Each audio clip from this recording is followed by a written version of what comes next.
¿Qué onda, muchachos, señoritas? ¿Qué pedo, güey? Ahora.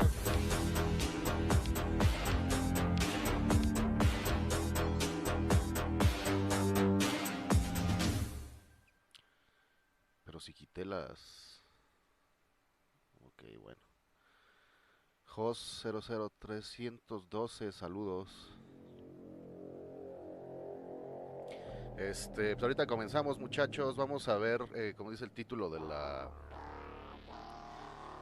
stream.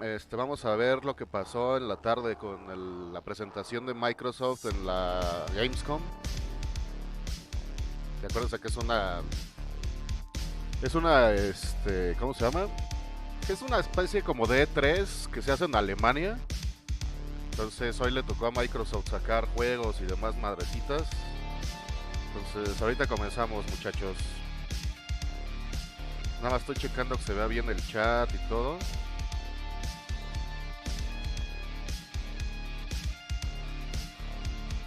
Ya se la saben.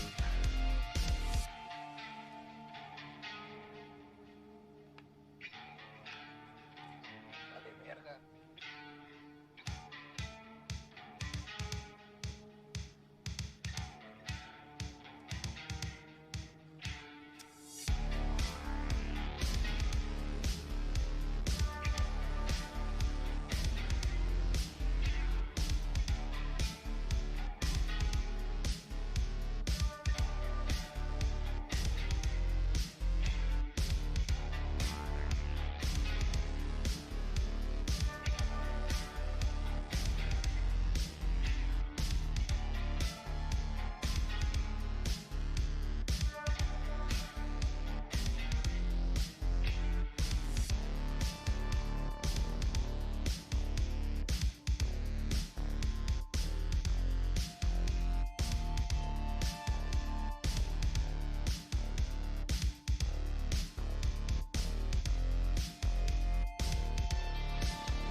Ahorita le damos, muchachos. Facebook se está poniendo medio imbécil, ya saben. Puta madre, güey. Oh.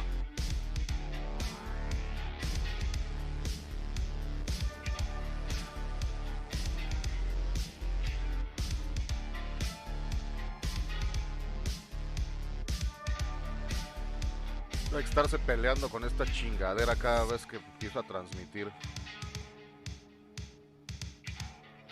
Ok. Ahora sí, ya vamos a comenzar, muchachos, señoritas. Espero que hayan ido por su botanita y todo lo que vayan a comer o a tomar. Y vamos a darle.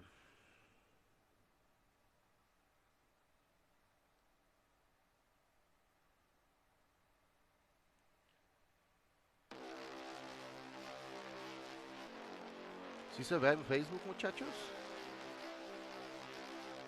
Que me digan en el chat, por favor, porque no estoy teniendo problemas para ver el...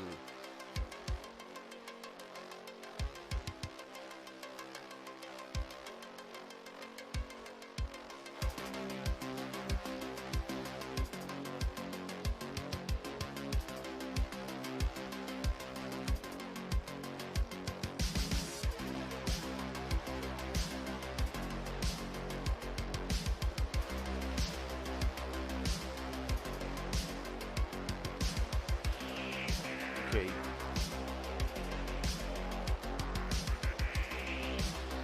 Svar, Shinohara, ¿qué onda? Saludos.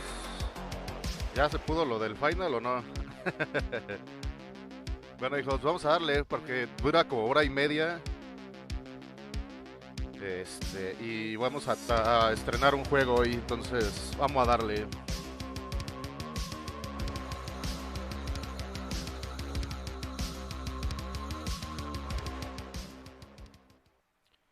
Ok, pues aquí está Rashishotas.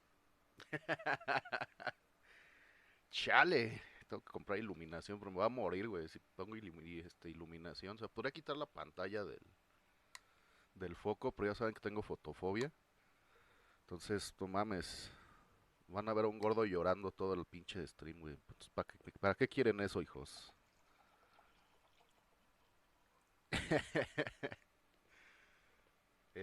Vamos a darle, pues.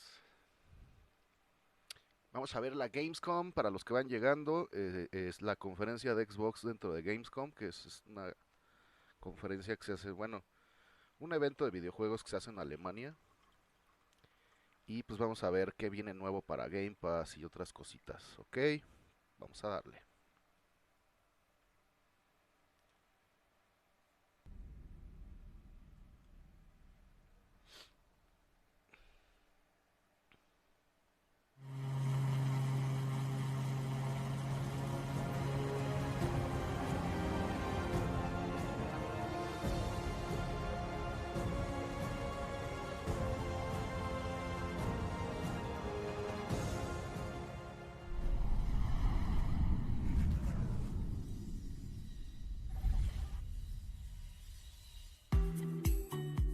Hello, everyone, and welcome to our Gamescom 2021 Xbox stream. We've got so many great game updates to share with you today. We're talking Age of Empires 4, Psychonauts 2, my personal favorite, Microsoft Flight Simulator.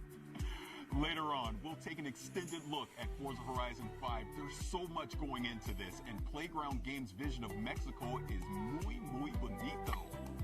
And we'll be getting our first look at the cover car for the game, Paris.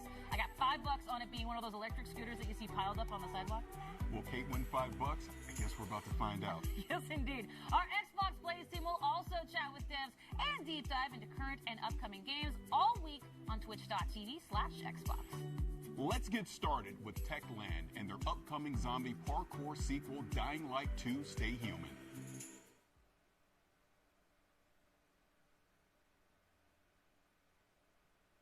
Hello, I am Timon Smektawa, Dying Light 2 lead game designer, and this is David Lubryka, animation director. Hi. We can't wait until December 7th to finally give you Dying Light 2 Stay Human, the game we have been working on really hard for the last few years. We're hoping the gameplay video you're about to watch will give you a foretaste of parkour and combat systems waiting for you in the game.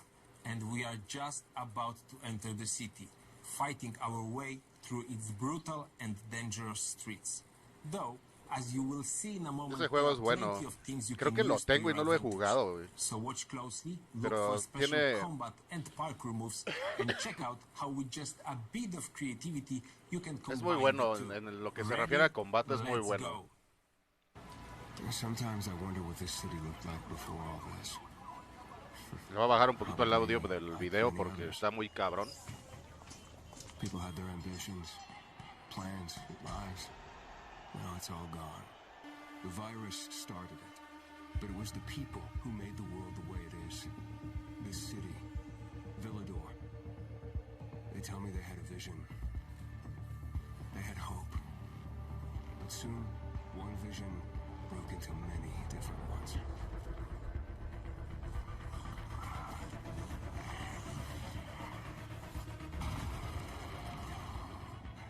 Instead of fighting together, people stood against each other. War broke out.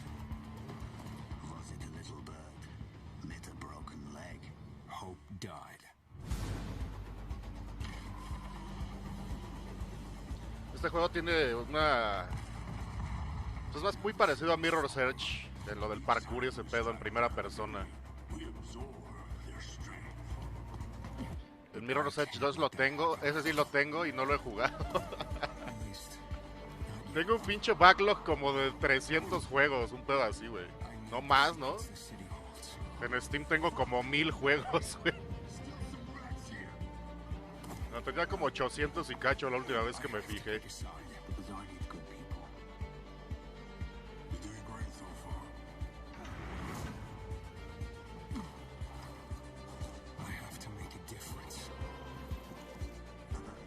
Let's check and see.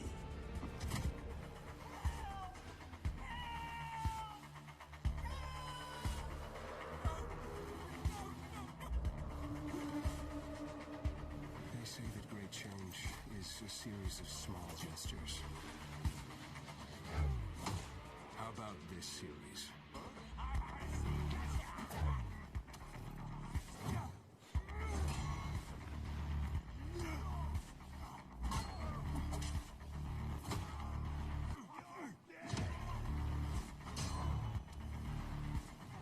Ese pinche juego sí está como muy mareador, no mames. Y eso que yo no me mareo fácilmente.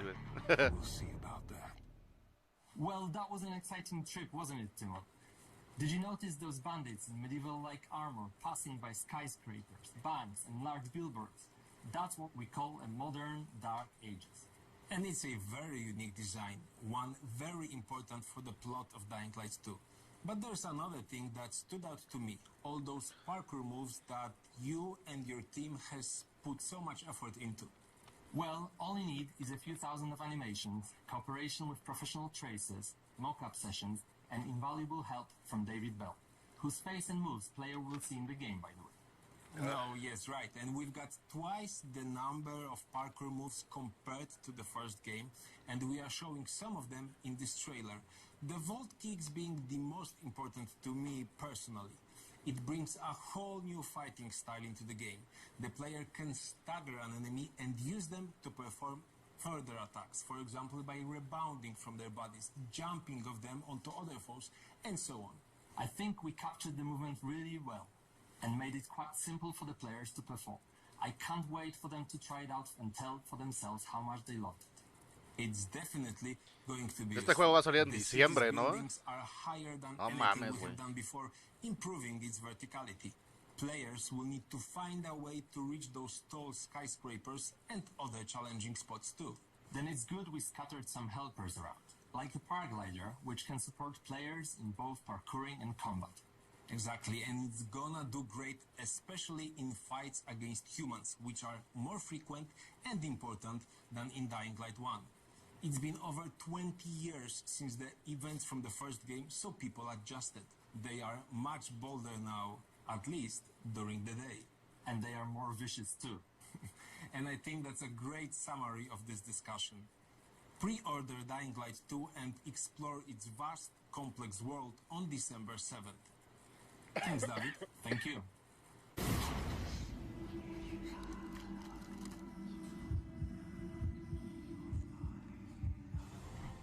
For the first time in the storied history of the franchise, Microsoft Flight Simulator launched on a home console with the release on Xbox Series X and S last month.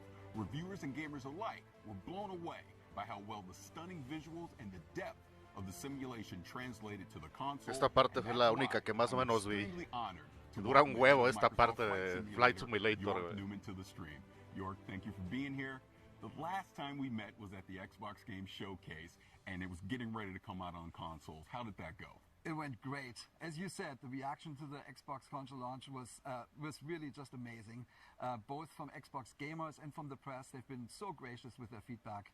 I don't know if you know, but Flight Simulator is one of the highest rated games on Xbox this year, which I think is just great validation that the translation of the simulation to the console has really worked well. Our usage numbers are through the roof. We are absolutely shattering franchise records, and I can tell you there have never been more people playing Flight Simulator than right now. So it's an awesome time. That is awesome. Congratulations on Incluido el Valerio.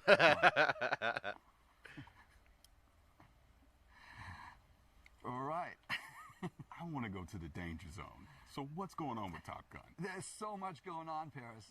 So you and I talked about Top Gun Maverick earlier. The fans are super excited. They saw Sí es the cierto FAT, que van a they can't wait salir to start unos... flying. And as you know, it comes out later Va a this salir year un on DLC de DLC, Top Gun. alongside the movie.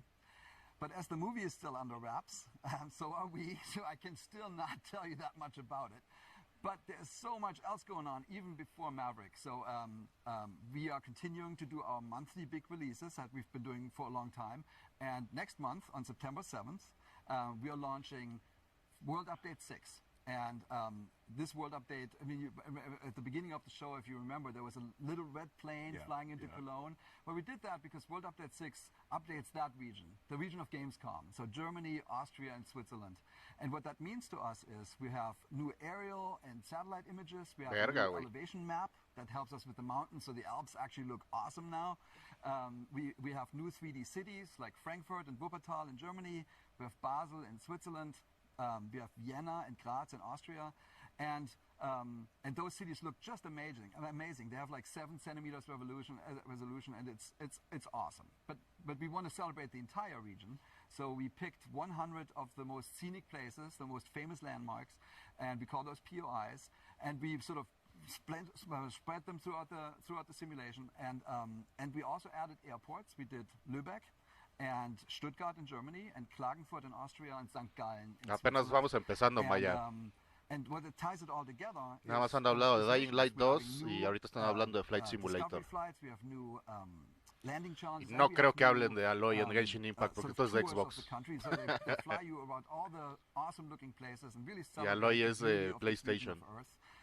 Bueno, también PC, pero no creo que hablen de eso. I'm so happy to be able to announce the date here at Gamescom. You know, that is really incredible, all the different regions and everything that you're going to have in the game, and the way that you're going to be able to actually highlight those. Yeah, I think it's really cool, but you know, for us, it's actually not just the region and the visuals. We talked a lot when you study aviation, when you love aviation like we do. You actually realize that a lot of regions of Earth have a very special relationship with flying, with aviation. Sometimes it's, you know, the first experiments with aircraft, or a famous pilot, or a feat of aviation, or like a local manufacturer. So we thought to ourselves, why do we not use these world updates to celebrate the planes? So we are announcing a new series. We call them Local Legends. And think about that as planes that are locally well known, like in that region, but outside in the world not so much. But why not use the world updates to highlight this, to bring these awesome machines to a worldwide audience? So for World Update 6, we picked a German plane from the 1930s. It's called Junkers U-52. In Germany, it's lovingly named Tante U, so Aunt U. And we think of us as sort of a digital preservation. So we really want to get these planes to an extreme level of detail. We're going out of our way to really go deep. So we're doing a full scan. We take full scans of the outside and the inside. O sea, güey, 1 millimeter, este pinche juego pesa como 200 gigas, güey. No pesa tanto, pero con tanta madre que le están metiendo va a parecer Call of Duty, cabrón. Oye, que el chingado Call of Duty nuevo va a pesar 250 gigas, no mames. Qué chingados, güey. And we were lucky to find a pilot that actually flew one of those planes while he was still flying in the real world. And he lets us know, like, is the cockpit right, and the sounds right, does it feel right in the air? So we're having a blast working with these experts to celebrate this plane and bring them back to life. So this is almost like you're creating like a digital museum for aviation inside Microsoft Flight Simulator. Yeah, I mean, it's basically that. It's a museum with flyable planes. So we're working with 40 museums around the world. And it's honestly one of the funnest parts of the job. You end up working with these curators of planes. These are their babies. And they sort of see the tooth of time in the real world sort of nagging on their remaining planes. And they're so happy when we come in with our scanning equipment and we're basically capturing their planes. And they know that we can digitally preserve them in perpetuity. And we're actually giving those scans back to the museum so they can do something with it. And it's a great collaboration. And we're actually not just looking back in the history of aviation, we're also looking towards the future. So I have another announcement. We are working with a fascinating German company called Volocopter. And they're making an eVTOL air taxi for urban traffic. So they have a vision of the future, how these drone-type machines basically connect people in large cities. We're working directly with the engineering team to make sure that we are capturing their plane and their aircraft perfectly in the flight simulator, and that's coming out in November. I mean, you were saying that there's a lot going on inside of Microsoft Flight Simulator. Is there anything else you want to share? Yeah, there's one more thing. I'm so happy to announce that we've partnered with RARA. That's the Reno Air Racing Association. And every year they put on something called the Steel National Championship Air Race. And we're bringing this to Flight Simulator. So it's qué this chido. is the fastest motorsport. This right down your alley. It's the fastest motorsport on Earth. And I actually brought you a little trailer to look at. So race, speed. We go into the danger zone, baby. Let's go ahead and show that.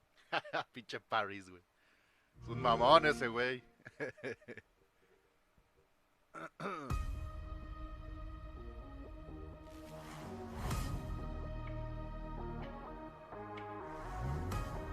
Ah, sí es cierto, muchachos. Microsoft dijo en un comunicado que si quieren ver todo esto en 4K, así como se ve, vean los, o sea, vayan a los canales de Xbox para que los vean en 4K y todo el pedo.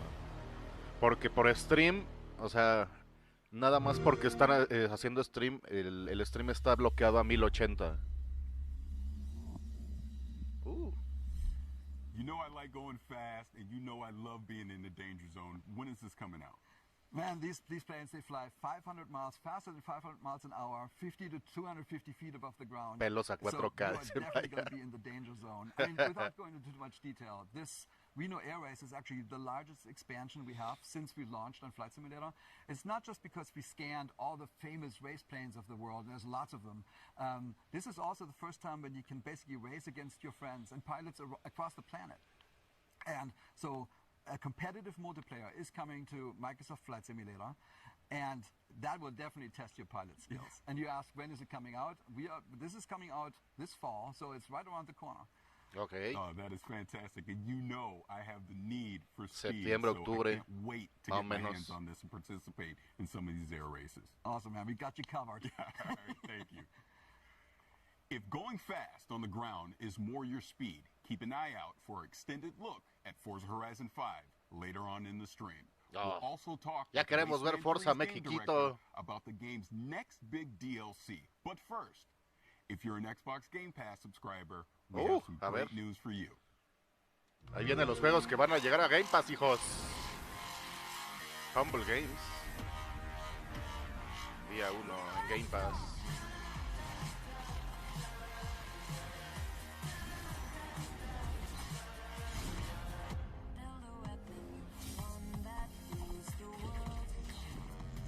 Un roguelite, ok. Next Space Rebels. Ah, no mames. Qué chido. Midnight Fight Express.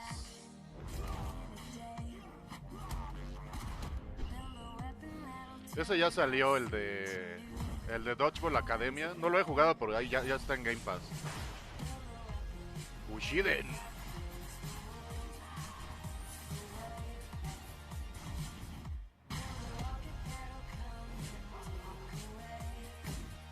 Son of Crimson. Este creo que ya salió también.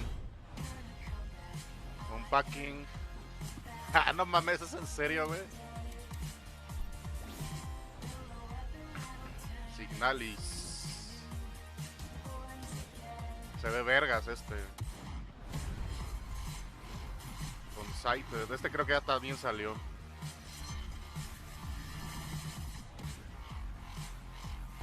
Chinatown Detective Agency.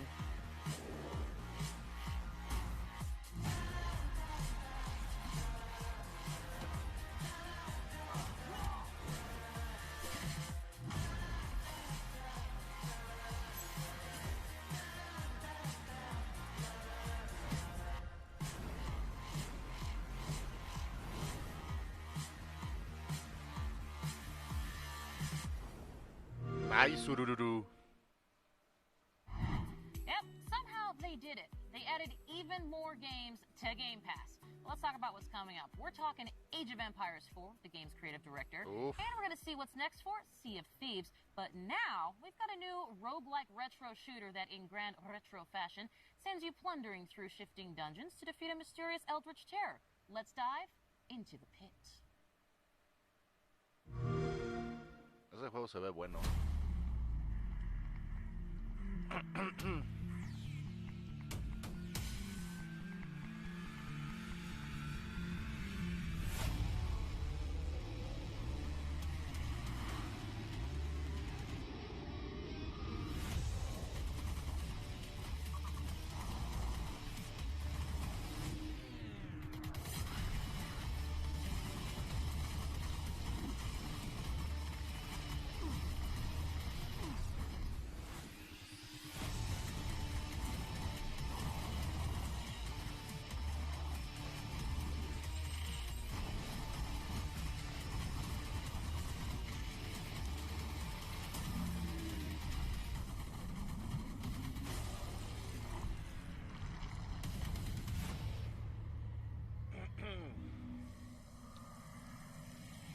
19 de octubre. Va a estar en Game Pass día 1.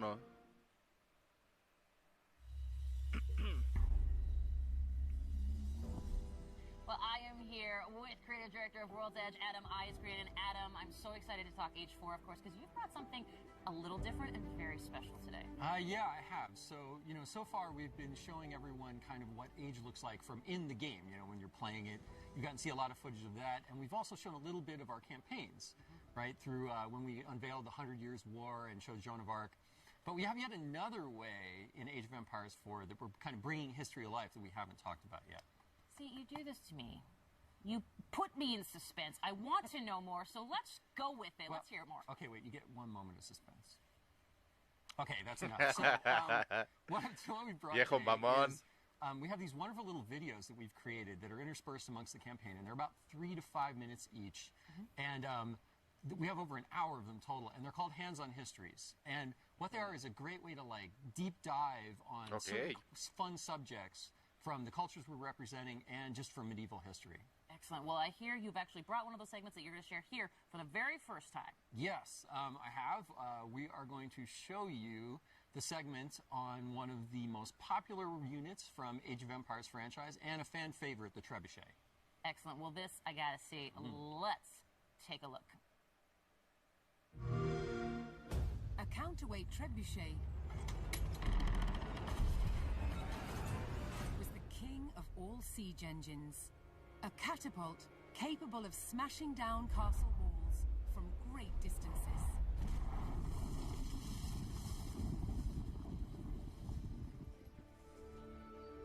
At Warwick Castle in England, they've built a replica, one of the largest in the world. Originating in 7th century China, by the 13th century, trebuchets had evolved into devastatingly powerful weapons. Such a simple design, but so effective. It has several key features. A pivoted arm with a weight at one end, and a sling to hold the projectile at the other. To prime, the 6-ton weight is raised using tread wheels. So this is one of the wheels, one of 2 that's attached to an axle, which would lift the counterweight, weighing 6 tons. It's based on muscle power alone. Ay, güey, no mames, güey. Launching a projectile as far as possible is making sure that this end of the arm is moving as fast as possible. So once that weight drops, it really sends this point of the arm moving at its highest velocity. This was done by positioning the pivot close to the counterweight and by launching the projectile from a sling. When released, the sling whips round, vastly increasing the launch speed. Trebuchets were carefully aimed, like modern guns. In order to weaken the castle walls or even breach them, you had to make sure that the projectiles hit the same spot every single time. For each projectile to follow the same trajectory, they all had to be the same weight and shape. To achieve this, masons used a gauge.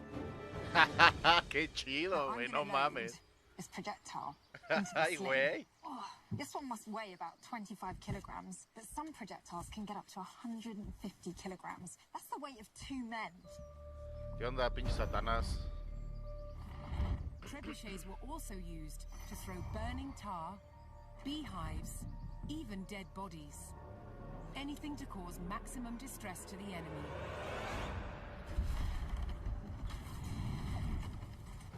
Did you hear that whoosh? It was the counterweight trebuchet's lethal combination of power and accuracy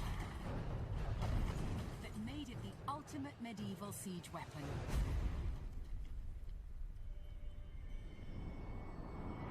Ya quiero que sea 28 de octubre, güey. Va a ser mi regalo de cumpleaños, el pinche. You know I'm going to say trebuchet. Don't care, because that is awesome and remarkably unique, something you don't see in games very often. Yeah, so, one of the things when we were looking at what we were going to do with Age of Empires 4, there's a phrase I'm really fond of, which is, history is only as interesting as the people who taught it to you. And you could say that about any subject, really, right? But I think the great thing is when you have someone that's so Cállate, enthusiastic Mayamcha, and passionate about y history, ahorra. it really comes across. And we wanted to be that kind of teacher for history. And there's a phrase called humanized history that I use to kind of describe what we tried to do, which is we tried to like connect past and present. And you can see that Ahorra para que kind me, of in our briefings me as regales well, where we el, got, like, real el stuff, final. like CG overlaid to show you the history. Sale en And so noviembre, for no mames, no these, tengo we dinero really ni wanted para to do that comer, same güey. thing. So ourselves and Relic partnered with this amazing group in the UK called Lion TV, and they've done production Ahorren, on an hijos, amazing para que amount of me shows and donen documentaries for the BBC y me pueda and comprar el won every final, award you can imagine for media. la expansión, And, they travel to all la these la locations in all edición these de different countries coleccionista. to meet with these subject matter experts and get all of this great footage on how things really worked and how things were made. And it's been delightful to kind of go through that process and, get all these and finally start showing them to everyone. Oh, I love it. Now, you also, of course, you've got a bunch, as you mentioned, of these hands-on history segments. Anything else that you can tell us fans about what we can expect, looking forward to? Any favorites you got coming up? Oh, well, favorites. Oh, man. Well, I think my personal favorite is one called Medieval Surgery. Oh. And I'm going to let your imagination go with what we might show and what we might talk about in that one. Yeah. But the thing I love about them is that they go all over the place. So, we've got ones on warfare and castle building and, like, how they kept flaming arrows from not going out when she shot them. And but we've also got all of these ones on, like, illuminated history and falconing and, like, horse taming, armor creation. And there's even one on Mongolian instrumentation, which is really cool because those instruments, we actually use them in the soundtrack for the Mongols when you're playing as them in the campaign, in the game. I mean, I just love the behemoth amount of history that you guys... Age of Empires, always known for bringing history alive in a completely different way. And I also love to mention this to people that you and the team do so much research. And it's so great to see this approach being used in a hands-on history kind of segment. But, I mean, what was that approach like to sort of, sell going forward, especially since it's such a unique in-game experience? Well, the cool thing was it was there from day one. It was one of the things I was really wanted to do is try to tell these stories in a different way. But I'll tell you, like, full disclosure, it's been insanely nerve-wracking because we're trying something completely different that no one's ever done before in a game, right? We're history, but we're a game, but we're teaching you things, but you're having fun. And finding that middle ground has been really challenging. And, every time we've shown the campaigns or we've shown these hands-on histories, I've been like, oh God, it's gonna work? Like, people gonna like this? And the great thing is so far, everyone that's really experienced the entire thing put together have just been like, wow, this is great. And it's so different and kind of cool and refreshing. So, so far so good, right? But yeah, it's been a journey, to get all this done and put the whole game together. Well, I love that you mentioned journey because we're coming towards the end of this development journey for Age 4. Talk to me about where people can find and learn more about Age of Empires 4. I know they're all chomping at the bit. Oh, well, October 28th, we are launching the game. You can go to ageofempires.com to learn more about the title. And if you're really, really excited, right now, you can go onto the Microsoft Store or Steam, pre-order the game right now. And, of course, we will be there day one, Xbox Game Pass for PC as well. So anyone that's on that can just grab the game and start playing. But... Yes, I believe you are a part of something very special. Yes, so Gamescom opening night live. Yes. 11 a.m. Pacific time. There might be something Age of Empires related in there, so if you're a fan, you probably should tune in. Oh, a bit of a tease from Mr. Ice Green. Maybe. And I like it very much. Adam, thank you so much for joining us here. Always a pleasure, Kate. Always a pleasure. Age of Empires 4 looks fantastic, so I cannot wait. October 28th, neither should you. Now, we have tons coming up here today, including a new update for State of Decay 2 and an extended look at Forza Horizon 5 with our friends at Playground Games. But now, let's catch up with Paris, who's gone from flying the skies in Microsoft Flight Sim to a different kind of cloud.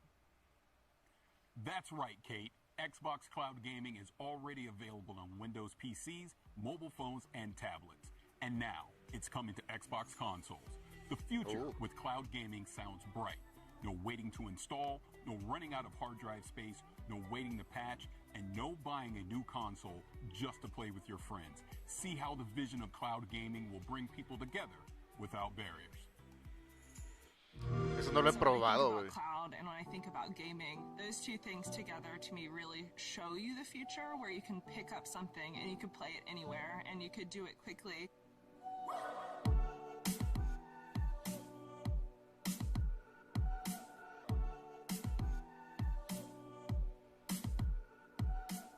looks phenomenal. This is pretty great. I mean, that's pretty awesome.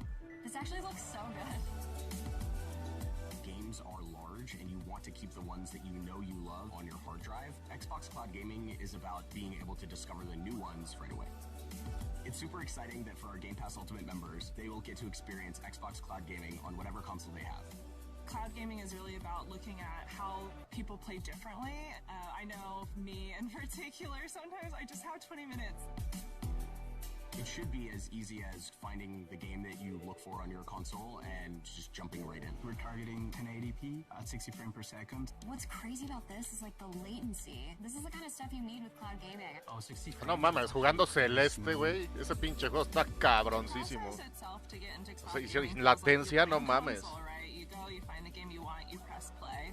It's so easy nowadays. You can pick up any device and pretty much play any Xbox game on Game Pass. If my friends have titles that I don't have yet, I can just wait for them to send me an invite. It makes content just so much more accessible. I really love the flexibility. It's awesome. Everything that Xbox is doing right now is just getting rid of the limits of having to be on a specific platform or a specific console. Play on PC and mobile, and now on Gen 8. Yeah, Gen 8 consoles can play Gen 9 content. Isn't that so cool? With cloud gaming, we have the ability, because you are connecting to consoles that are in our data centers, to allow the Gen 8 customers, the Xbox One customers, to play games that their hardware wouldn't have been able to play without it. There's so much opportunity when it comes to thinking about how we can make content more readily available and let people play where they want to.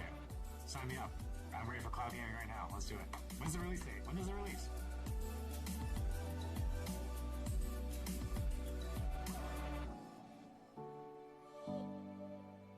Fin de año. Para consolas. August 9th saw the release of the free optimized update for Hellblade: Senua's Sacrifice on the Xbox Series S and X, with beautiful and rich visuals thanks to the addition of ray tracing and improved materials. Lanzaron también una Enhanced Edition de Little Nightmares 2. To relive Senua's journey or experience it for the first time. And if you haven't played this, do yourself a favor. Grab a pair of headphones and immerse yourself into this world. Agreed. Speaking of unique experiences on Game Pass, the Xbox Plays team will be taking a look at some ID at Xbox titles over the next few days, including 12 Minutes and The Big Con. They're also talking with developers from Halo, the Master Chief Collection, Forza Horizon 5, and Destiny 2. So join the live Q&A to get your burning questions answered. You can catch all of those streams on twitch.tv/Xbox.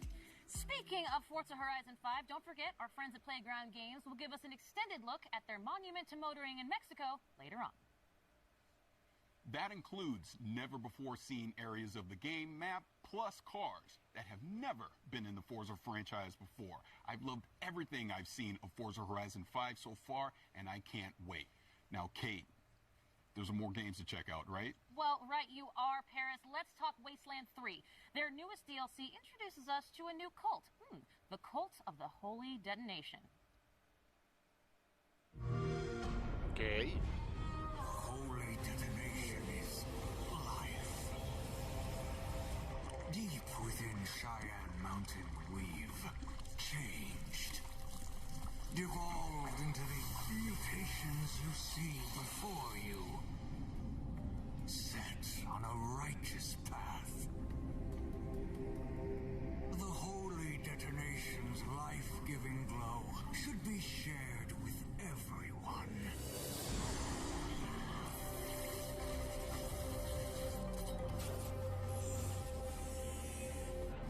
May the light of the Holy Detonation purify you. Join us, Rangers. No me llama, güey.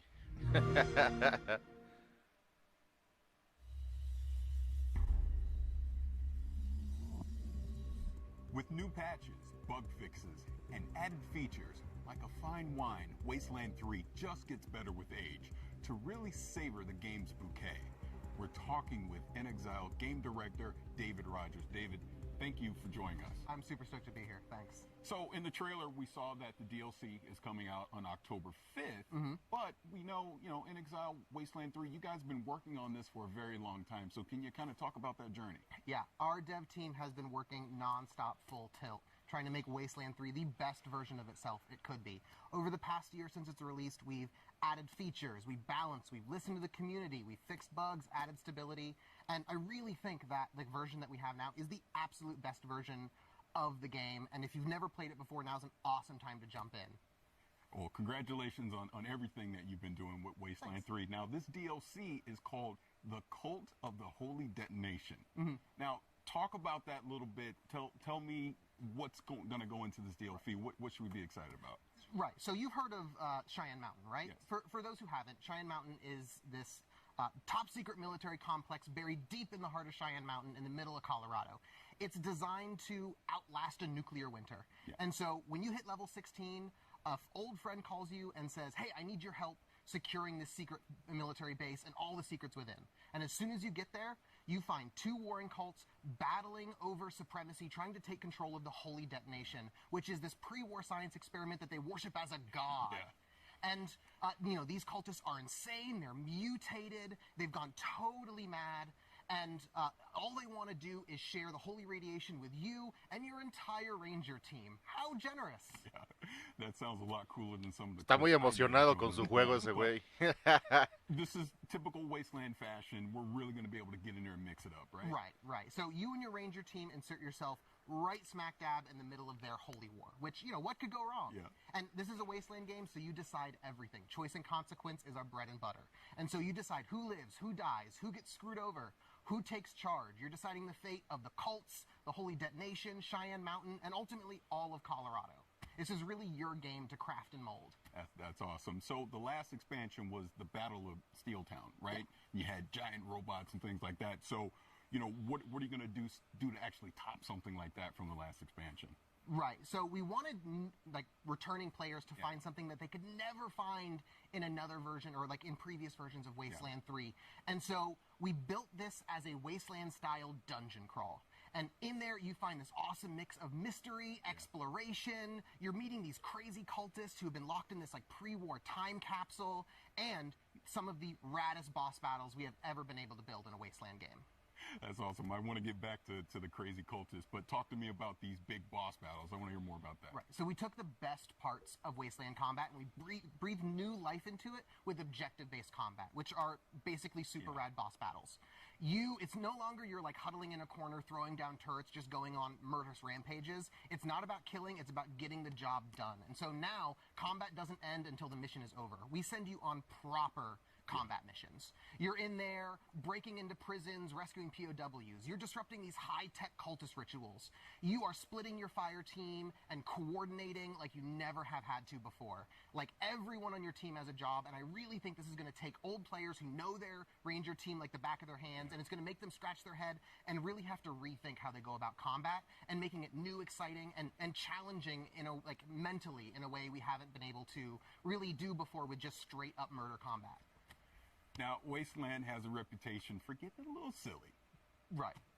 What are some of the weird characters we can expect in some of the story encounters we'll see in the game? Cabrón, with Cult of the Holy Detonation, we really got to cut our devs loose and just let them be creative and fun and silly. In Exile's modus operandi is if we're brainstorming and something makes us laugh, we just put it in the game. That's just how we do it, and we pick up the pieces afterwards. Because we want to make something that entertains us, and then we know if we're having fun, our fans are going to have fun along with us. And so we got to explore, really letting you get deep into this, weird radiation cult, and let you interact with them and talk with them, and tell stories and, maybe even join them. And so, for instance, one of the characters you meet, one of the first cultists you meet, is this slathering beast. He's got, claws and fangs and spikes jutting out, and he's drooling, but he's, the nicest guy in Cheyenne Mountain.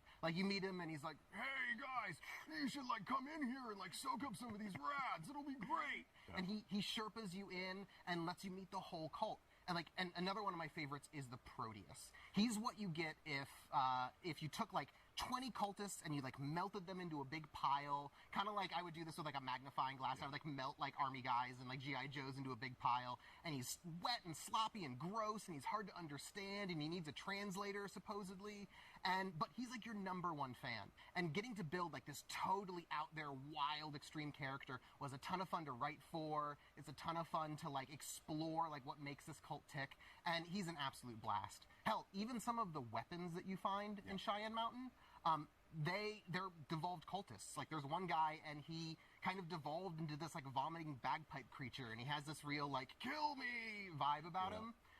But we get to play with these fun body horror themes that let us jackknife between sort of like dark and serious and like goofy and funny, which is a line that Wasteland really loves to ride. Like, you know, a lot of really important stuff is at stake, but, you know, the Wasteland's a pretty bizarre place. Oh, I can imagine. Now, we talked before, you've been working on Wasteland 3 for a while. There's already expansions that are out there. But say I'm a new player. Say I'm watching this right now and I'm like, man, I want to get into Wasteland 3. What would you suggest for new players wanting to get into this? And like I said at the top, like Wasteland is like the best version of itself right now because of all the work we put into it over the past year. And so you can get the whole thing with the Colorado collection. That's the base game plus Cult of the Holy Detonation and Battle of Steeltown, all for a discount. Or if you have Game Pass, you already have Wasteland 3. Just download it and play it, and then you can get both expansions with the expansion pass. That is awesome. Now, to kind of recap this a little bit, we've talked about, you know, spewing pus bags and these weird characters and the cults and the boss battles and all these really cool things that are going to be in Wasteland 3. But please remind everyone before we get out of here, when can you pick up this DLC? Right, this Work of Passion, it comes out on October 5th. And we're really stoked. That is awesome. So this is the Cult of the Holy Detonation. Cult of the Holy Detonation coming October 5th. David, thank you so much for joining us. Thanks, Bears. Appreciate it. All right. In the 3 years since its launch, Sea of Thieves has played host to some incredible crossovers, including unique ship sets inspired by games like Battletoads, State of Decay, Halo, and more. Today, we're excited to announce a brand new special event that will award players an all-new Acaban de sacar uno de Piratas del Caribe, güey. Crossover heading to Sea of Thieves. Better yet, this event begins tomorrow. So get ready to make some mayhem, and let's get our first look at this very special ship. Borderlands.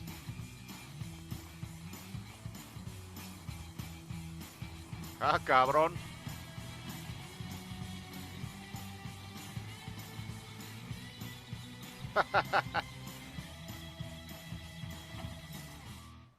Sí, es de Borderlands. Guten Tag, everyone. Really cool to be a part of this all-digital Gamescom event. And we were thinking, what's the best way to kind of celebrate Gamescom and to be a part of this as Sea of Thieves? And so we're really excited to reveal that we're bringing the Mayhem ship set that you've just seen, a really, really cool ship that's inspired by Borderlands, into Sea of Thieves. And we're giving all of our players a chance to earn it during kind of the Gamescom time period. So it's been really cool to work with the Borderlands team to bring this ship to life, and giving all of our players the chance to earn it as part of this live event that we've cunningly titled Mayhem. You might notice the link. So you can probably guess the kind of activities that are involved, but if you head to Lorena or any of the outposts in the Sea of Thieves world, she'll be able to fill you in on the details of what you need to go do to earn the ship set. So we hope everybody gets a chance to take part in this awesome time-limited event. So it starts today, and it runs through to September the 7th. So that's the time period you've got to get your hands on the Mayhem ship set. And I think that's it from me. So, as always, I will see you on the seas.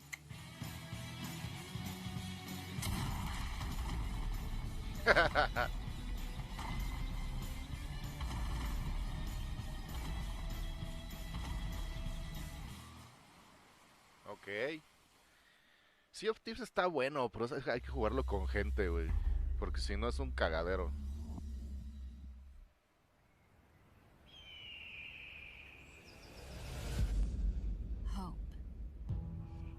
It's always been a dangerous world in Trimble Valley.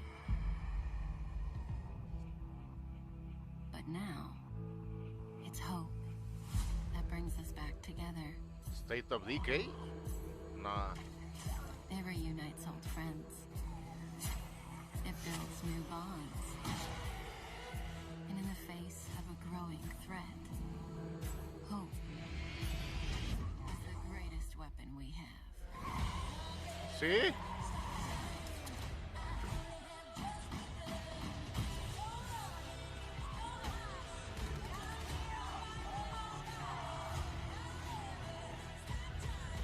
Es un State of Decay, pero como para móviles, ¿no? Se ve bien culero, güey.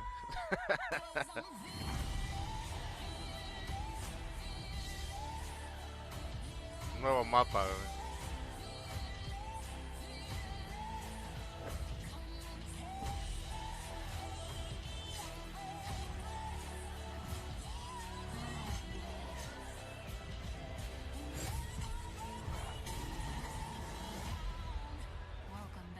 Ahí está, 1 de septiembre.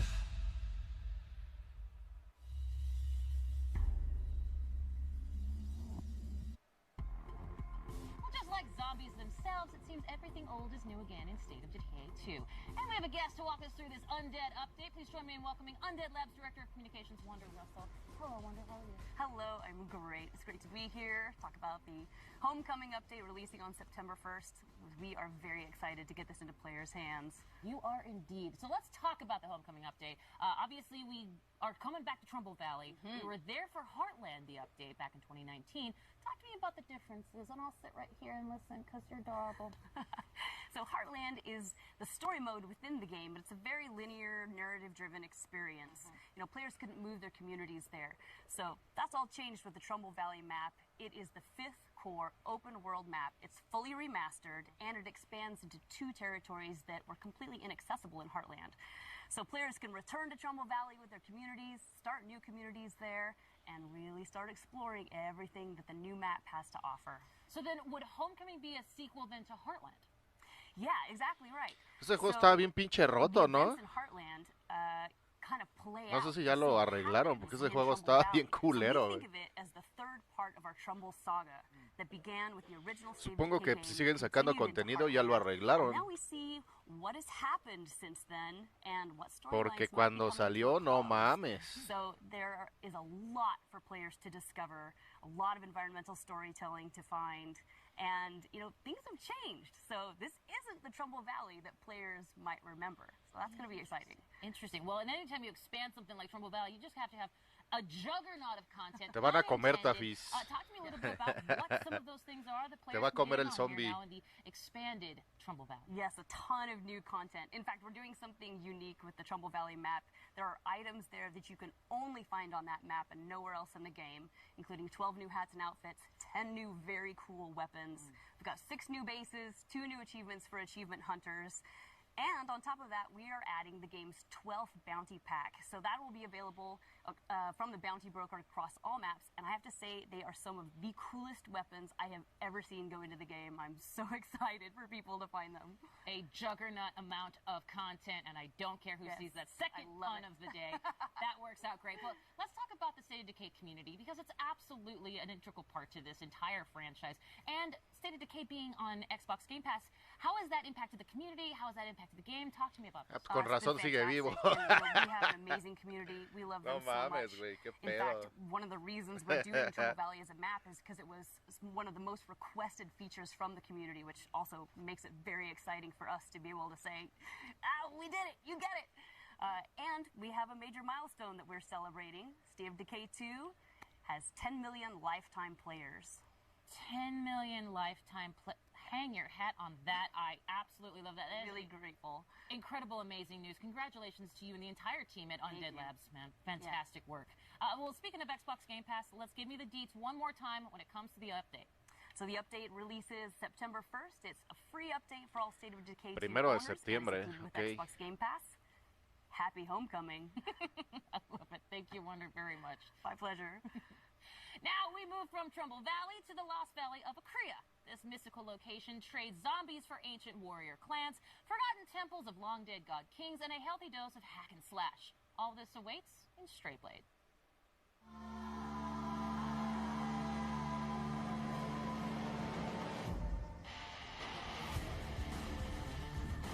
Otro Souls-like.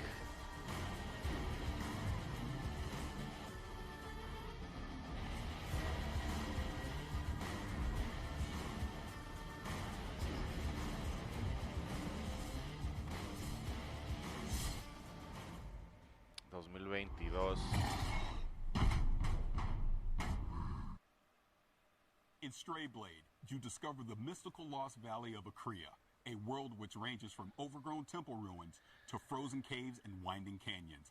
A game world that changes based on your victories and plenty of dudes to stab in blade-to-blade combat.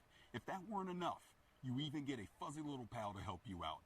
Between the epic fights and this small guy, there's clearly a lot going on here. So let's hear more from Point Blank Games about Strayblade. Hello everybody, I'm Leonard Kausch, Game Director at Point Blank Games, and today I will show you Strayblade. Strayblade is an action RPG where you play a rogue adventurer who is exploring the ancient valley of Akria with his companion, a witty wolf named Boji. Unveil the history of the Forgotten Valley, master the powers of the 3 Akrian metals to restore balance to this war-torn land. That is the how, as well as the why. Combat and exploration are the 2 key elements of our game. Let's dive into the combat first. Our combat system merges strategic anticipation of enemy attacks with split-second blade-to-blade reactions. It is the high noon of skill-based melee weapon combat. To achieve that, we put our hearts into creating fluid, well-readable animations and epic cinematic finishes. You can choose from multiple weapon categories that can be combined to fit your playstyle. Now, let's take a look at the exploration. Akria's colorful world ranges from overgrown city ruins to frozen caves and winding canyons. Together with your companion, o sea, se ve interesante, pero no se me antoja, güey. Mejor ahí tengo juegos más vergas. Tengo Dark Souls, creo que tengo Sekiro, güey. No, Sekiro no lo tengo. Oh, ¿cómo se llama el otro? No, creo que sí, ¿no? No me acuerdo, güey. Pero es que esos no los puedo jugar en stream porque... No mames. Me parto en el culo bien cabrón, güey. Precisamente porque el combate es muy... El combate es muy exacto. El único que sí he podido jugar es el pinche... ¿Cómo se llama? El este de Animu que salió, güey. Next up, one of the most unique games finally comes to Xbox. Yeah, unique. Crusader Kings 3. My evil twin murdered 4 of my husbands because they secretly are in love with me. Unique. In case that didn't tip you off, we're talking about Crusader Kings 3, the medieval grand strategy and role-playing game that has you trying to defend your royal line from those that would conquer your kingdom. Code Vein. And evil twins, apparently. Yeah, it's coming to no es por manco, güey. O sea, sin hacer stream sí los puedo jugar bien. Code Vein lo acabé. Ese no me daba tanto lag. Eso sí lo acabé. A pesar de que el último jefe es una perra de mierda. Está cabroncísimo el último jefe, güey. Me tardé como 2 horas en matarlo al hijo de puta, güey. De hecho fueron 2 streams, güey. Un stream fue en el que llegué y me tardé como 1 hora y no lo pude matar. Y al otro stream me tardé como 2 horas en matarlo.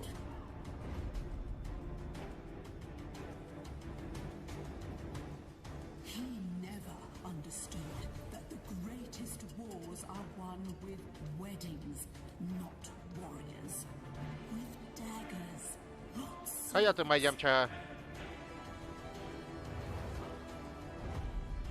Esos juegos están chingones.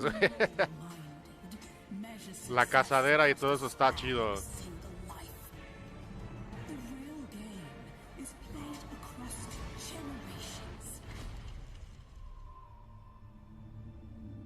You see, real strategy requires cunning.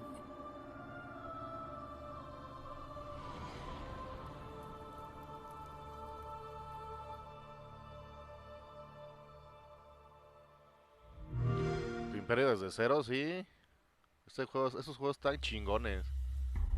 Y salen cosas bien raras, como que puedes cazar primos y hermanos y la chinga. Es un desmadre. You really haven't lived until you've made an 8-year-old the king of England.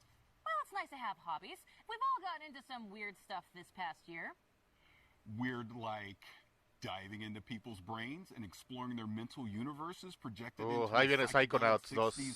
Wonderland kind of weird? Este juego lo voy a jugar ahorita que terminemos este stream.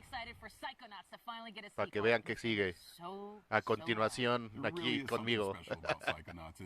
There really is indeed. Ya lo instalé. Ahorita lo vamos a jugar. When Psychonauts originally came out, was a different time for gaming. Most of the biggest games that year, we're talking Resident Evil 4, Battlefield 2, Call of Duty 2. They were great games, for sure. But they were all big, beefy shooter games. Meanwhile, Psychonauts had humor, whimsy, and surprisingly heartfelt moments. It was an oasis of color and humanity in an era when games were increasingly turning grimy, dark, and combative. Not to mention having some deceptively deep character moments. That's why the original is considered a cult classic. It has been a long time coming, and it is finally here. Enjoy this long-awaited launch trailer for Psychonauts. Well, this takes a while.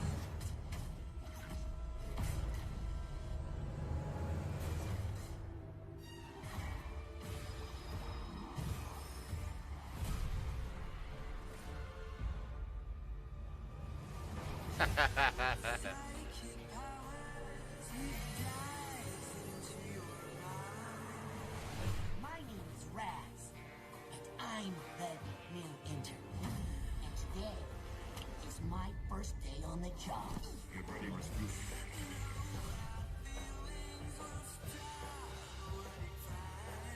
Did you forget everything I taught you about levitation, Rasputin? I'm not supposed to check out equipment to interns. You did what? Can we just... No. Quit picking on the new kid. We were all new ones, in case you forgot. I've got eyes on the target. And I've got eyes on me. All I see is another unruly peasant. Oh boy.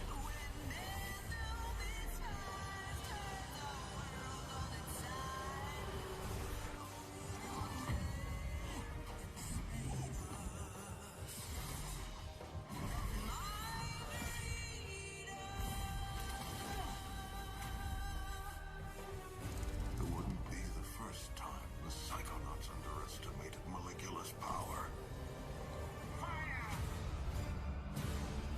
Leave it to me.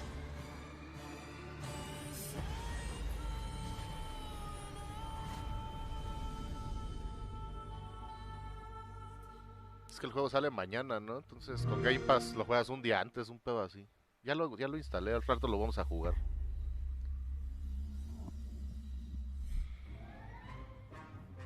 Well, it's clear I could not be more excited for Psychonauts 2 because I gotta be honest, me and that original game, we got some beef that needs settling. If you know, you know. The meat circus level, it is infamous, it is brutal, it is difficult to say the least. It's the final level of the original game that came out, and I cannot believe I'm doing the math on this one. 16 years ago, Tim Schafer and Lizette T-Tree Montgomery. I am definitely dating myself, but you all welcome from Double Fine Productions. Thank you so much for being here. Tim, can you believe it has been 16 years? I almost said 19 years. Yeah, it feels like only yesterday, but it kind of was for Raz because the story picks up right where the first game left off. And even though it has been a lot of years, it's a game that matters a lot to us. We really love it here at Double Fine, and we know there's a lot of fans that have been a lot to them. So we really want to be true to the spirit of the first game, which we were able to do because we brought back a lot of the same voice actors. Stefan, saludos, gracias por el follow.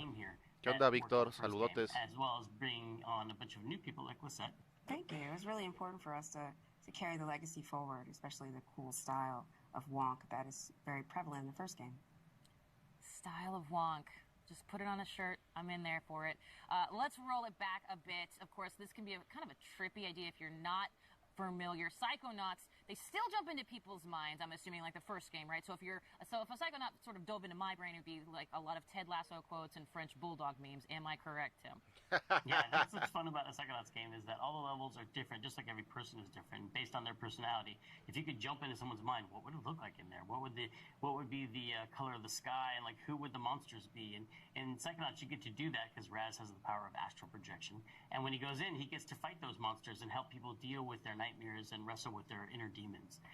And so there's a ton of variety, and there's a lot of anything goes. We can go to any location, we can have any art style, and coming up with new levels for the second game was really fun to do. Well, I loved it from the first game, certainly. Ya te perdiste una hora, Pablo. Digo, Pablo, Víctor. In the game world. I mean, Psychonauts 2 has got it all over the place, I'm sure. Yeah, it was really important for us to carry forward the unique brain worlds and unique levels from the first game, and the unique style as well. So we really focused on how we could bring forward that style in Wonk, and also bring in new levels and enemies.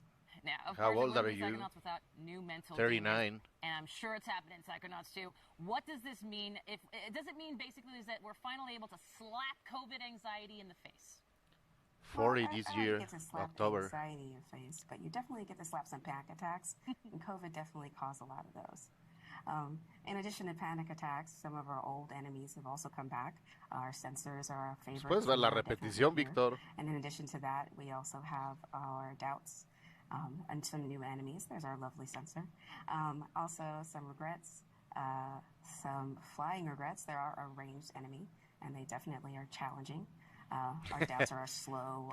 Ya llegó el enemigo mortal de Tafis, Víctor. He is our...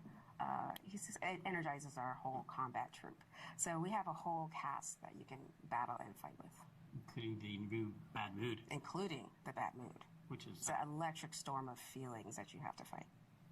Now, for those who haven't played the original, available now on Xbox Game Pass, by the way, wink. Tim, why is Raz so good at rummaging through brains? Raz is, he has some very special skills. He has two whole sets of skills, one being the acrobatic skills he learned growing up in a circus. He can balance on tightropes, jump on trampolines, swing on trapezes, and that helps him navigate and get around to all kinds of interesting places. But he also has this other side to his personality, which is that he's a powerful psychic. So he can levitate objects, he can use telekinesis and pyrokinesis. He has these powers which people might recognize from the first game, as well as 3 new powers for the second game. He has the ability to mentally connect thoughts together, and he can connect 2 thoughts and actually connect 2 thoughts together to solve puzzles and to navigate in this game. He has the power of time bubble, which is just change and slow down how things are moving by changing people's perception of time. And he also has the power of projection, which allows him to pull an archetype, a personality, out of his unconscious mind and bring it into the world that he's in, like a companion in battle or in puzzle solving. Let's talk about the story for a second, because as the original Psychonauts, we saw Raz training to be part of an organization, and now perhaps he's part of a whole organization at this point. And are there other Psychonauts out there that maybe grew up in a completely different circus? Yeah, we have a lot of new characters in this game. We do. We have a lot of new characters in this game. As soon as Raz arrives on the headquarters, he immediately gets introduced to the interns. And the interns quickly tell him and show him how he fits into the organization. The bottom. They're right down at the bottom. Yeah, so earn his way back to the top again. He's no longer the coolest kid in summer camp. And much to his chagrin, his entire family, his entire embarrassing circus clothes wearing family comes to visit him in front of all his new friends. And so the interns find out that he's the awkward middle child of a circus family. Each one of them has their own quirks and foibles, and some of them are even psychic. And so a lot of their story gets told in this game, including their backstory and how it relates to the foundation of the Psychonauts themselves. Well, I like that. And of course, as you might know already, I'm sold. But you, of course, already knew that. When can myself and the rest of the world exact some beefy, meaty revenge? You can get back to the beef and play Psychonauts 2 on August 25th on Xbox Game Pass and PC. There it is. Lizette, Tim from Double Fine, thank you so much. And you know what? Extend a huge congratulations to everyone at Double Fine on the launch of Psychonauts 2. Thank you so much. We're very excited. Thank you. And you can catch more of Tim Schafer and ask him those burning questions about the newest game in the fan-favorite franchise in our Xbox Play stream tomorrow. But first, we're going from cleaning out mental cobwebs to cleaning up alien planets in this supremely satisfying 4K 60 trailer for The Gunk.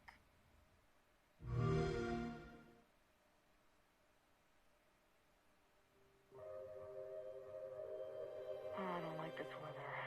I'm pretty sure the ship's insurance won't cover alien storm damage. You have to be careful out there. Ese juego está rarísimo, güey. Es el que tienes que limpiar la pinche porquería esa de los planetas. This planet is literally a paradise when the gun's gone. Lo anunciaron en el E3 de hace como 2 años, ¿no? O 1 año, perdón. No hubo el año pasado E3, ¿verdad? Entonces sí fue como 2 años, güey.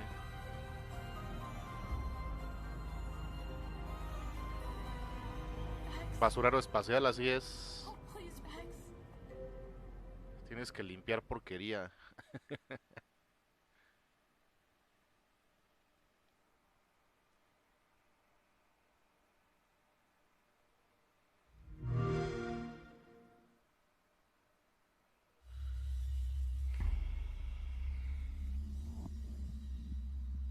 We have talked about so many incredible games today, and it's hard to pick a favorite. But let me just say, it is so cool that Ya viene Forza, carajo. Valley. Come on, and hey, you know what? Great job on that flight sim interview. Oh, thank you. I mean, talking to Jorg is always a blast, and Flight Sim is such a special game to me. Ahí viene Forza. It is literally letting me travel the world. But a huevo, güey. Carritos chocones mexicones. Watching you talk to Tim and Lizette over at Double Fire. Well, I will say this. I understand, but you got to play Psychonauts 2 already, so I don't even want to hear it. That's true. But it's not the same as talking to the creators. Just trust me when I tell you. Be excited for Psychonauts 2. I will say this as well. I am excited to see even more of Psychonauts 2 on our Xbox Plays streams. Yes, don't forget, Xbox Plays will recap all the week's news throughout the week at twitch.tv/Xbox. So make sure to check that out. Before Kate and I let Playground Games take the wheel, let me just say that it has been our distinct pleasure to chat games and nerd out with everyone today. Oh, it's hands down the best part of the job, for sure. But we're far from done here. Too true. Now, in June, Playground Games announced that Forza Horizon 5, the highly anticipated follow-up to 2018's breakout hit open-world driving game Forza Horizon 4, arrives on November 9th. Ese pinche juego nunca lo pude jugar, güey. Xbox Game Pass, console, PC, and Lo instalé el Forza Horizon 4 y nunca lo pude jugar. And if you're watching our Xbox YouTube channel, switch over to our Xbox Twitch channel to see all this new exclusive content. And that is twitch.tv/Xbox for the full vroom vroom experience. And if you're already watching on Twitch or one of the Forza channels, stay right where you are. Without further ado, let's dive in, starting with the new custom Forza Horizon 5 controller, which is available for pre-order today, so players can have it in hand by November 9th when the standard edition of the game launches.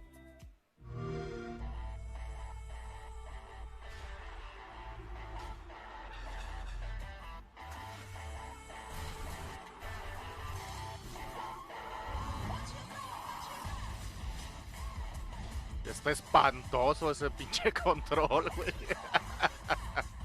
No mames, güey. Está feo como el COVID, güey. No mames.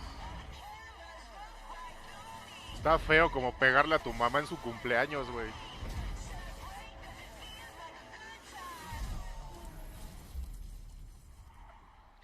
Qué pedo, no mames.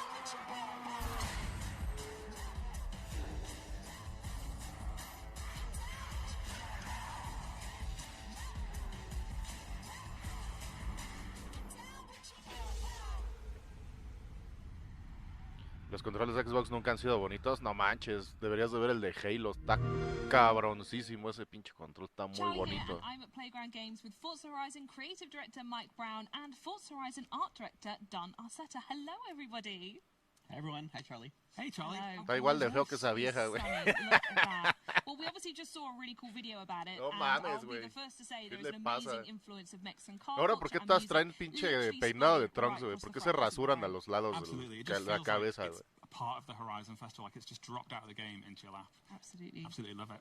And there's so much we do want to show the fans, and it's been quite difficult to decide where to start. So can you maybe tell us a bit more about the game, Mike? Sure, yeah. So Forza Horizon 5 is bringing the Horizon Festival's unique brand of fun and freedom to beautiful and vibrant Mexico.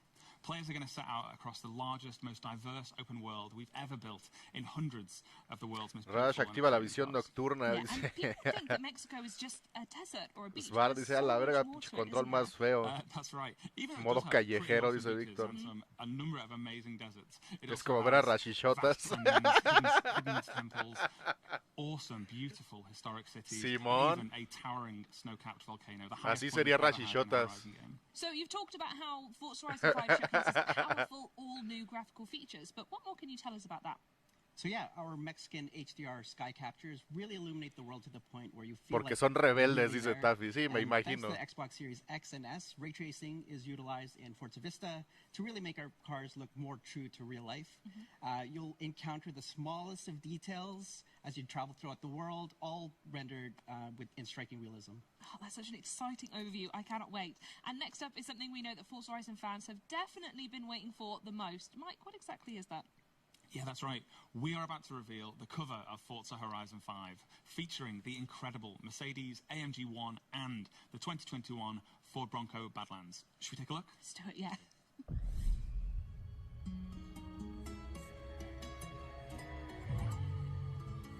Ese pinche coche está chingoncísimo, güey.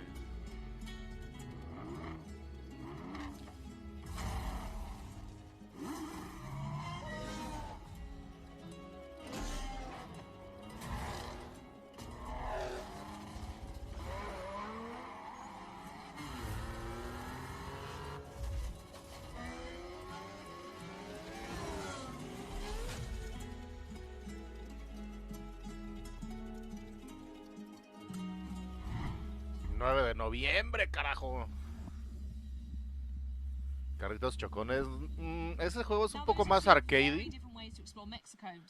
O sea, sí puedes andar ahí chocando, pero no es recomendable. Yeah, so those differences are exactly why we chose them. The Mercedes AMG 1 marks the first time a car feature. El que quiero jugar, pero no puedo, porque quién sabe por qué verga no me deja descargar los juegos de EA. Es el pinche Hot Pursuit. Hot Pursuit Remaster. Ese juego sí está bien chingón. Son carritos chocones, pero con coches de verdad. Mike, can you tell us about what we're about to see next? Yes, so in a few moments' time, we'll be kicking off a Forza Horizon 5 Let's Go stream, and everybody should check that out for a big deep dive into loads of new content and features from Forza Horizon 5. But before that, we have 8 minutes of brand new gameplay where we're going to see both the Mercedes AMG 1 and the 2021 Ford Bronco Badlands. And in typical Horizon fashion, we are going to see active volcanoes, cars jumping out of cargo planes, and a race under beautiful Mexican skies all the way to the Horizon Festival. Should we check it out? I think we should. Para todos los que no saben qué onda con Forza, se supone que es un festival de coches, de carreras y la chingada. Entonces, mira, vamos a ver gameplay, de hecho, para que vean de qué va el pedo. Y este está ubicado en México, este va a ser en México. De hecho, en el E3, cuando lo anunciaron, enseñaron de qué partes de México mandaron coches, así tipo a Google Maps, para escanear calles. Y por ejemplo, este es un volcán que sí existe aquí en México, un volcán activo. Y está la ciudad de Guanajuato, por ejemplo. We take control of the 2021 Ford Bronco Badlands, atop of the towering, snow-capped Gran Caldera volcano.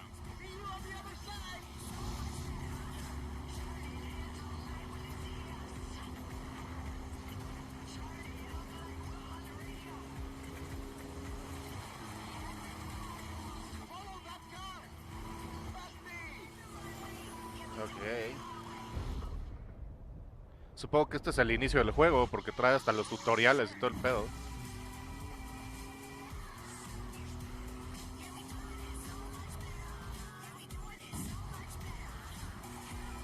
Y qué más.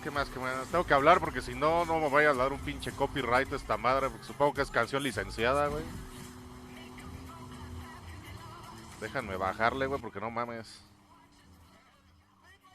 Está muy perra la canción, güey. Chale. Se mamaron, güey. A la madre, qué chingados.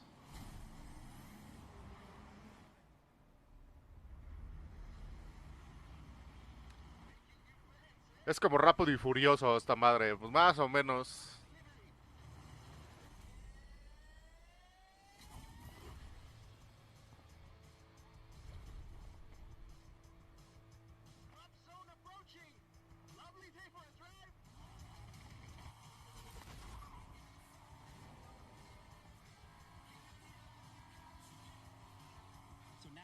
2020 Corvette Stingray tearing up the asphalt towards a dust storm in the Mexican farmland.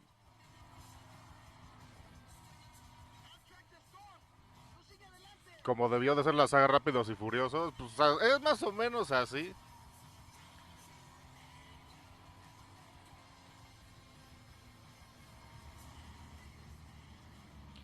Nada más que este sí son carreras y cosas así por el estilo, ¿no? El otro ya era Rápido y Furioso, empezó siendo de carreras y terminó siendo de pinches policías y rateros y la chingada.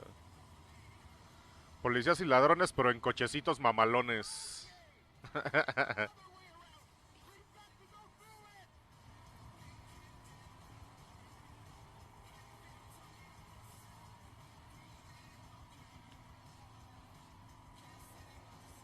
Tormenta de arena. Una tolvanera.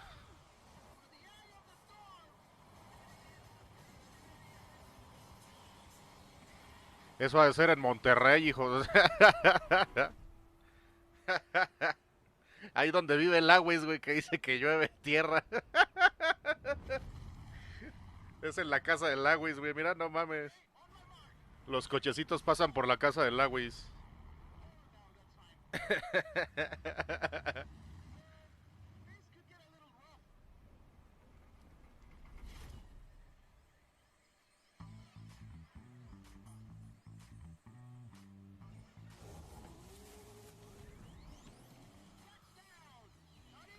Un Porsche de rally, güey, no mames.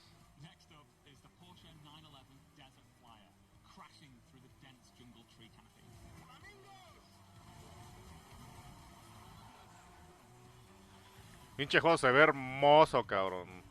Y súper divertido, además.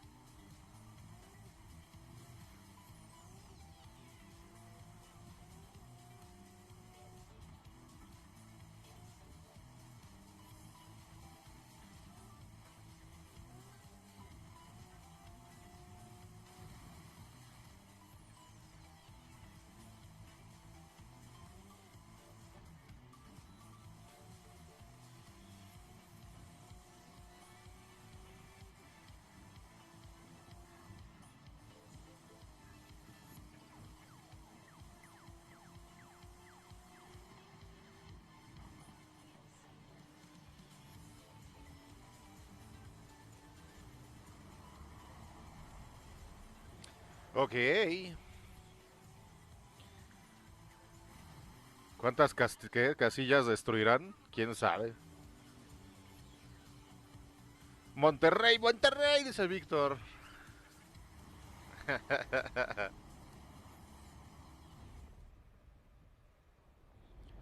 O sea, el pinche control espantoso está basado en el avión ese.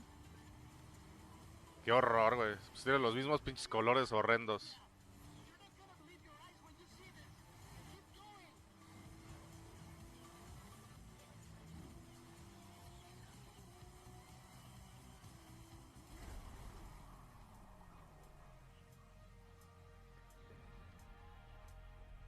Me recordó la película de Need for Speed. Ah, sí es cierto que hay una película de esa madre, güey.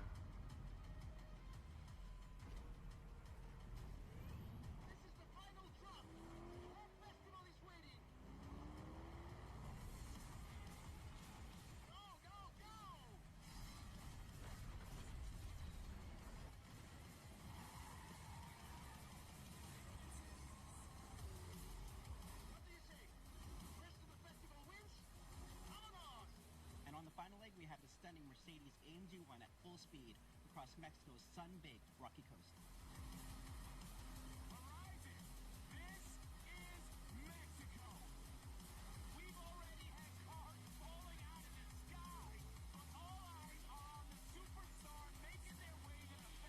Ok.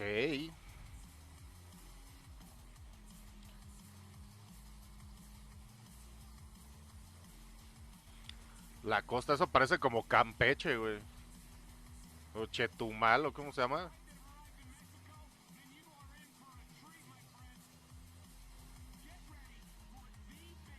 No, sí se parece un chingo a Campeche, güey.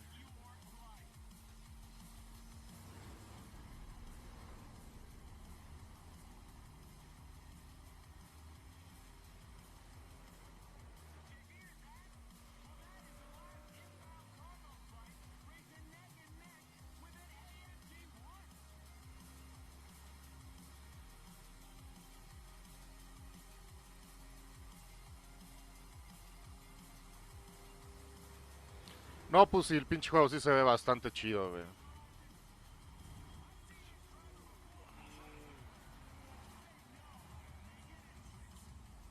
Ya lo necesito, güey. Pero les digo que el 4 no lo corría a mi compu, quién sabe por qué.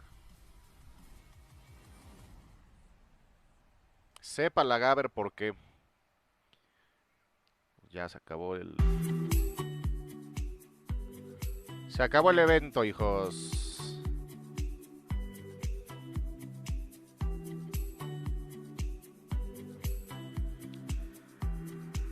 La tuya, por si acaso. ¿Por qué estás hablando?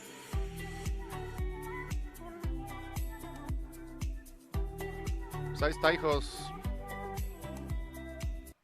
Si acabó. Pues estuvo bien, ¿no? Estuvieron bien los anuncios. Los juegos que van a llegar para Game Pass son interesantes. Vimos... ¿cómo se llama esta mamada? Ay, güey. ¿Cómo se llama esta madre, güey? Dying Light 2. El nuevo contenido que viene para Flight Simulator. Que son el DLC de Top Gun. Las nuevas zonas que sacaron de Alemania, de Austria y de no me acuerdo qué otro dijeron. Francia, creo. Salió también los juegos de Game Pass. Sacaron 10 juegos nuevos para Game Pass que van a salir en Game Pass. ¿Qué más sacaron? State of Decay 2, lo nuevo de State of Decay 2. Un par de juegos ahí. El del Gu y un par de juegos. El que es como Souls-like y el otro. Y otro más, que no me acuerdo qué chingados. Forza, Psychonauts 2. Que ahorita vamos a jugar Psychonauts 2. No se vayan, hijos. Y pues ya, ¿no? Ya no recuerdo otra cosa. Ah, bueno, sí. Psychonauts 2, que es lo de Double Fine. Entonces, pues no se vayan, hijos. Ahorita regresamos. Vamos a jugar Psychonauts 2. Y pues ya saben. Ahorita nada más cambio el template. Porque este es el template para eventos. Nada más cambio el template y empezamos con Psychonauts 2. No se vayan. Ahorita regresamos.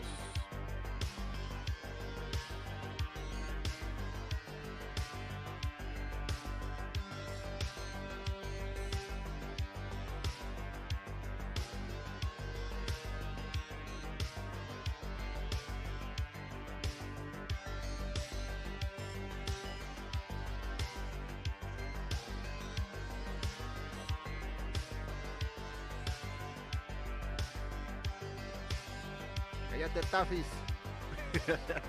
Ahorita regresamos.